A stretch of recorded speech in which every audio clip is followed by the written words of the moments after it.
వరాహ నరసింహస్వామి వారి చందనం ప్యాకెట్ దొరికినందుకు ఎంతో సంతోషంగా ఉంది. దీనివలన ఎటువంటి జబ్బులు అటువంటి ఉన్న పేషెంట్స్కైనా సరే ఈ చందనం తాలూకా బొట్టు పెట్టినట్లయితే పేషెంట్ లేచి కూర్చుంటారు. ఇది నిదర్శనం మాకు జరిగింది. కాబట్టి చందనం అందరూ తీసుకొని దేవుడి తాలూకా దర్శనం చేసుకుంటారని నాకు ఎంతో సంతోషంగా ఉంది. ఈరోజు నేను 4 సంవత్సరాల నుంచి ట్రై చేస్తున్నానండి. గోపాలపట్నం నుంచి వస్తున్నాను. నాకు దొరకలేదు చందనం. ఈ సంవత్సరమే నాకు దొరికిందండి. ఈ చందనం మాకు దొరకడం ఎన్నో సంవత్సరాల నుంచి ఎదురు చూస్తున్నాం. ఈ సంవత్సరం మాకు దొరికింది. చాలా ఆనందంగా ఉంది.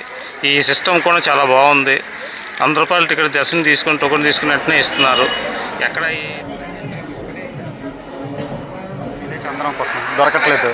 స్వామివారి మీద ఉన్న పాదం చందనం. మేము ప్రతి సంవత్సరం ఇలాగే సింహాచలం కొండకు వస్తాం.